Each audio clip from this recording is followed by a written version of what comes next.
건축가 이타미주는 늘 이런 말씀을 하셨습니다.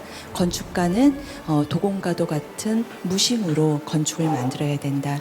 특히 다랑아리를 만드는 도공들의 그 순수하면서도 그리고 겸손한 자세를 늘 강조를 하셨었습니다. 오늘 모실 분은 제주의 옹기를 빚어 그 명맥을 이으며 옹기의 보편적 쓰임새와 가치를 현대적으로 재해석해서 아주 완성한 활동을 하고 계시는 분입니다. 도예가 강승철 작가님 모시겠습니다.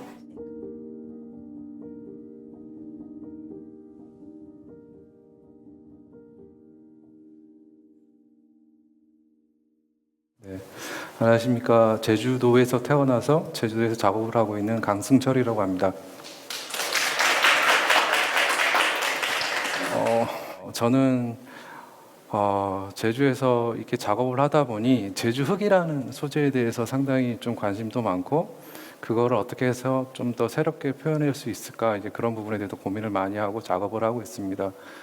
제가 어렸을 때는 비포장 도로도 많았었고 그런 환경에서 자랐지만 제주의 자연이 주는 이런 게 저한테는 너무 축복이었습니다. 저는 이제 어떤 재료의 본질에 대해서 이제 오늘 얘기를 좀 해볼 생각인데요. 한번 작품을 보시고 저는 일단 공예를 하는 입장입니다. 그래서 쓰임이라는 부분에 대해서는 상당히 좀 많이 관심을 갖고 그 부분에 대해서 고민을 좀 많이 하고 있습니다. 그래서 제주에서 작업을 할 때 어떤 거를 할까, 제주의 자연을 담으면 좋지 않을까 해서 이게 제가 초창기 작업입니다. 제주의 어떤 돼지 이렇게 밥 그릇 이게 크게 조형적으로 제가 표현을 했던 작업들입니다. 저는 항상 덩어리에 대해서 많이 생각합니다. 검은색 덩어리에 대한 어떤 입체적인 거에 대해서 많은 이때부터가 제가 장작가마라는 거를 주로 이제 만들어서 구웠던 작업입니다. 보시면 불의 흔적들이 있을 겁니다. 위에 소뚜껑이 잠깐 보이실지 모르겠지만 제주에 저 공예가 아직 남아 있습니다. 소뚜껑이 자세히 보시면 아주 조형적입니다. 해서 저희 입장, 저는 이제 제주의 어떤 물건 하나에, 지금 저는 골동품점에도 많이 가거든요. 그래서 그 물건 하나하나가 주는 그런 아름다움이 있습니다. 그거를 내 작업에 어떻게 하면 같이 융합돼서 보여줄 수 있을까 해서 그때 했던 작업들입니다. 요때 장작가마를 뗄 때요, 나무를 어떤 거로 썼냐면, 진짜 그때 당시에는 집을 허문 거 있지 않습니까? 옛날 뭐 초가집 이런 거. 그냥 막 갖다 쓰래요. 근데 그때는 그게 귀한 줄 몰랐습니다. 그러다 나중에는 도저히 못 태우겠더라고요. 이렇게 수전도 만들고 저는 쓰임이라는 부분을 상당히 생각을 합니다. 밑에 있는 작업도 외국 친구가 바닷가에서 찍으면 좋을 것 같다 해서 전시할 때 그때 가져가서 찍어준 거고, 제주에 먹돌이라는 건데요. 지금 탑동이라고 그러죠. 탑동이 실은 이 먹돌 밭이었습니다. 이게 지금 어느 날 2008년도였을 겁니다. 이게 송암 박두성 씨라고, 박두성 선생님이라 그래가지고 훈맹정음을 만드신 선생님이 계신데 거기 재단에서 초대를 했어요. 손끝으로 보는 세상 이래가지고 전시회를 저한테 초대를 했는데 저가 과연 그쪽에 이제 작업을 했을 때 풀어낼 수 있는 게 뭘까? 그때 당시에는 이렇게 저가 이렇게 돌을 만들 수 있는 상황이 됐었고, 점자라는 부분을 분명히 흙으로 만들 수 있지 않을까? 이 점자에서 이렇게 이렇게 하지만 이 밑에 자세히 보시면 드로잉이 있어요. 이거는 저희 옹기할 때 어떤 기법을 차용한 겁니다. 제주도는 건해꾼이라고 있었습니다. 건해장이 있었는데 그분들이 항상 시간이 남잖아요. 만드는 사람 계속 옆에서 만들기만 하고, 근데 건해꾼들은 할 일이 없으니 이렇게 낙서를 하는 경우도 있고 그런 부분들이 존재를 합니다. 예, 요거는 이제 소금가마라고 해서 위에 돌이 있죠. 이때는 이제 어떤 얘기거리를 찾는 겁니다. 작가로서는. 그러니까 제주도는 바람이 많이 불지 않습니까? 그러면 장독대, 그러니까 옛날 할머니 어머니들이 돌지두루라는 표현을 많이 했습니다. 가서 장독에 돌을 얹혀놔라 이런 얘기거든요. 해서 이거를 그때 당시에 이제 표현을 해서 이제 보여줬던 작업입니다.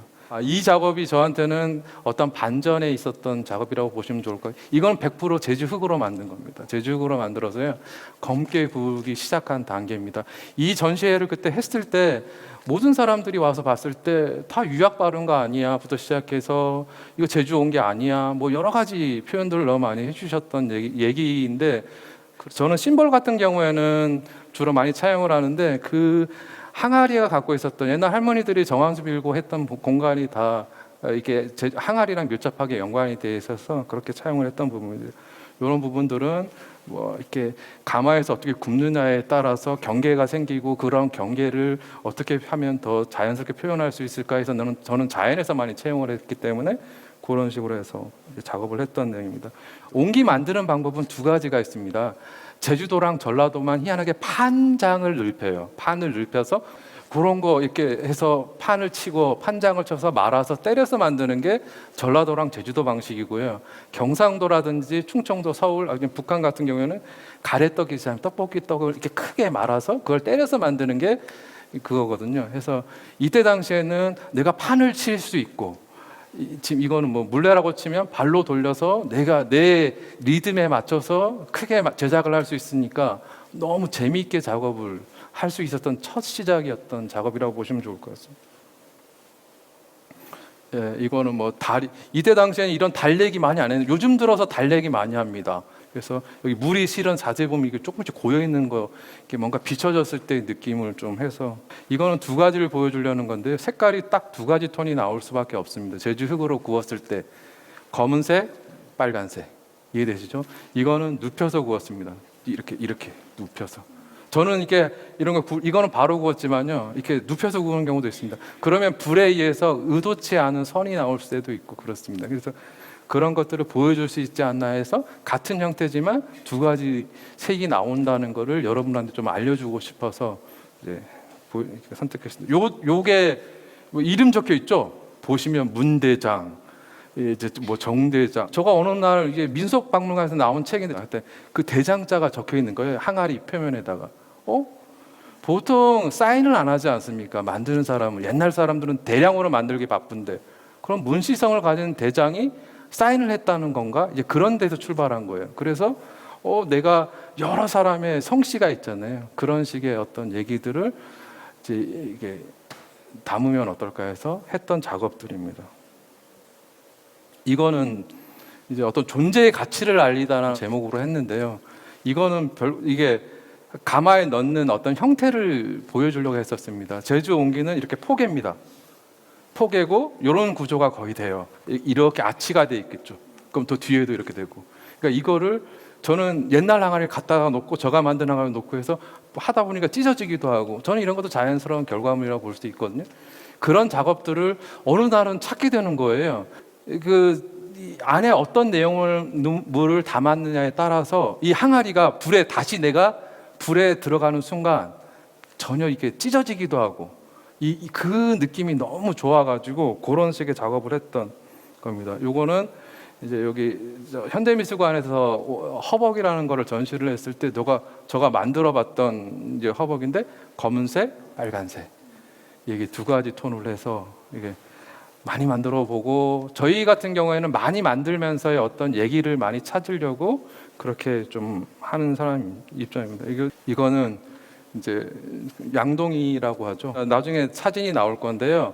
68년도에 어떤 서재철 선생님이라고 해서 사진 작가분이 찍은 사진인데 가뭄이 일었을 때 제주도는 중산간에 저는 살았기 때문에 중산간의 풍경인데 이렇게 허벅이 쭉 줄 서 있고 거기에 양동이들이 이렇게 놓여 있는 순서를 기다리고 있는 게 공동 우물가에 거기에서 양동이라는 부분을 흙으로 만들었습니다. 저는 이런 손잡이 같은 경우에는 골동품점에 가면 많이 보여요. 애자 있죠, 애자. 이게 열가락처럼 생긴 것도 있더라고요. 제가 그때 손잡이를 뭐로 하면 좋을까 공의 쓰임을 많이 생각하다 보니까 저걸 쓰면 좋지 않을까. 그때 너무 행복한 마음에 이게 무대기로 사와가지고 이렇게 만들면서 이제 하는 작업들입니다. 이건 양동이를 많이 만들어서 찍어봤고 여기 보시면 애자 형태가 있죠. 이런 것들 다 이렇게 해서 시간에 때가 타서 저는 너무 좋아요. 저는 항상 차용을 할 때 시간에 때가 차인 것들을 좋아합니다. 이거는 그 다른 전시할 때 같이 했던 건데 요즘은 장독대가 집에 없잖아요. 그래서 장독대를 내가 만약에 집 안에 들인다 치면 지금 만약에 아파트다 이렇게 생각했을 때 이런 식의 구성으로 할 수 있지 않을까? 뭐 이렇게 쌀도 담을 수도 있고 이해되시죠? 청도 담을 수도 있고 술도 담을 수 있고 이게 하나의 어떤 장독대의 의미로 보여줄 수 있지 않을까? 어떤 존재를 알려줄 수 있지 않을까? 이제 그렇게 했던 작업입니다. 이거는 이제 허벅을 좀 더 디테일하게 찍었던 부분인데요. 저는 검은 굴 소성이라고 그럽니다. 옛날 노란 굴, 검은 굴이라고 그랬습니다. 그래서 옛날 검은 굴은 온도가 낮습니다. 우리 기와 생각 정도 하면 될 건데요. 저는 생각을 바꿨습니다. 높게 온도를 떼서 바꿀 수 있지 않나 해서 나온 색깔들이 이런, 이제 보이시다시피 이런 색깔, 금속 같기도 하고 이제 그런 색깔을 제가 찾았죠. 한 5년 걸렸습니다. 이 색깔 찾는데. 이런 색감을 지금 많이 알리고 싶은데 아직은 기회가 없습니다. 그냥 작업만 열심히 하고 있습니다. 그래서 그 허벅에 이런 불의 흔적들도 보이고 검은색인데도요, 분명히 어떤 색감이 존재는 분명히 존재를 합니다. 가마에 들어갔을 때 그런 저희가 밤에 좀 시간이 지나면 또 느낌이 틀려지지 않습니까? 그런 느낌을 저는 담고 싶습니다. 그릇이라든지 항아리 같은 데 담고 싶은 게 저희 마음입니다. 이것도 이제 불의 흔적, 이런 거는요, 이렇게 가마에 들 때 조개라는 부분이 있죠. 소라, 우리 구쟁기라 그러는데 저희들은 그런 거를 기물과 기물이 붙을 수도 있습니다. 잘못 만들면 하나가. 그러면 이게 붙지 않게끔 이렇게 놓는 거예요. 그러면 소금기가 있지 않습니까? 그럼 그게 이렇게 발산이 돼서 이런 효과들을 내요. 이게 지금 요즘 작업하는 겁니다. 달랑아리 작업인데요. 이게 보시면 여러 가지 얘기들이 있습니다. 불의 얘기들이 있고요. 그 검은색에서 오는 어떠한 느낌들, 그런 것들을 담고 싶은 게 저는 저희 달랑아리에는 그런 겁니다. 정체성, 만들 때의 정체성, 그리고 불에서의 오는 어떠한 느낌, 다 이렇게 찌그러진 것도 나올 수도 있고 자연적으로 불에 의해서 찌그러지기도 하고요. 예, 이게 제일 처음 만들었던 작업입니다. 달랑아리 내가 만들었을 때. 예, 아까 요거, 예, 요거 해서 지금 여러 가지 지금 형태에 대해서 많이 고민하고 있습니다. 이게 아까 먹돌, 이게 저 탑도입니다. 탑도. 이런 식으로 해서 막 캐고 있죠. 이런 거를 지금도 할 수 있을 건데 없어져 버린 거예요. 그래서 너무 안타까운 마음에 지금 여기 앞에 와 있죠. 이게 의자로 만들었습니다. 그래서 이게 저는 실은 전시장에 지금 엄청 많이, 처음에 몇 개만 있다 지금 엄청 많이 만들고, 지금은 내 키보다 더 큰 거를 만들고 싶은 욕심에 크게 만들고 있습니다. 크게 만들어서 지금 구워야 되는데 다시 가마를 지어야 돼요. 그러니까 이게 작가로서는 무모함도 분명히 필요하다는 생각을 요즘은 많이 들어 합니다. 어떤 분들은 그런 말씀을 하시더라고요. 작가로서의 어떤 시작은 50이 돼야지 진짜 작업이 나온다는 얘기를 많이 하시는데, 요즘 하면서 그런 생각을 많이 합니다. 내가 큰 작업을 하려면 지금인 것 같아. 앞으로 한 10년? 그렇죠. 이 기간 동안에는 내가 진짜 몰두해서 한번 해보고 싶어. 그래서 지금 공간에 대한 것도 많이 생각을 하고 있고요. 이거 지금 큰 거 지금 만들기 전, 이제 굽기 전 단계입니다. 그래서 지금 더 큰 거 만드는 것도 있고요. 자, 이게 제가 한번 여러분한테 여기서 직접 보여줄 수는 없으니까 딸한테 시켜서, 야, 아빠가 제일 할 수 있는 거를 한번 담아봐. 자, 흙을 산더미처럼 쌓았죠. 실은 엊그제 제가 흙을 받았습니다. 용수라는데 혹시 아시는 분 계십니까? 용수는 바닷가 근처인데 흙이 안 나올 텐데 의심을 했죠. 갔는데 10년 전에 논농사를 했던 데예요. 논농사가 됐는 데가 흙이 제대로 된 흙이거든요. 그래서 근데 흙이 딱 보니까 흙이 두 종류가 있습니다. 이게 지금은 잘 안 보이지만 회색빛이 도는 흙이랑 주로 황토색. 저는 황토색을 주로 썼습니다만은 회색빛, 고냉이 흙이라 그럽니다. 그 두 가지, 옛날 어르신들이 두 가지 흙을 잘 교묘하게 섞어서 썼다 그러더라고요. 그래서 이게 앞으로 한 20, 30년 되면 아마 옹기 문화가 사라질 수도 있어요. 대신 저는 아들이 지금 해준다 그러니까 흙을 받아놓을 수밖에 없어요. 이게 현대미술관에서 전시회를 했던 상황입니다. 그래서 이 사진이 모티브가 됐었던 부분이고, 그때 이런 식으로 해서 전시회를 했던 내용들입니다. 그냥 작가로서는 그런 것 같습니다. 제가 그냥 가장 좋아하는 흙 작업, 제주 흙을 갖고 작업을 하니까 그 부분이 너무 저는 복받았다 생각을 하고 있습니다. 제주에 대한 가치를 연구하거나 이런 거는 누군가는 분명히 해야 될 부분이고, 그 부분에 제가 조금이라도 좀 자료로서 아니면 그런 걸 좀 남길 수 있다면 그래도 나름 뭐 눈을 감을 때는 좀 뿌듯하지 않을까 그런 생각을 하고 있고요. 분명히 저 애가 저를 좀 뛰어넘어서 더 근사한 거 아니면 더 멋있는 거를 좀 만들어서 많은 사람들이 제주 옹기에 대해서 한번 생각하고 찾아주셨으면 하는 게 좀 바람입니다.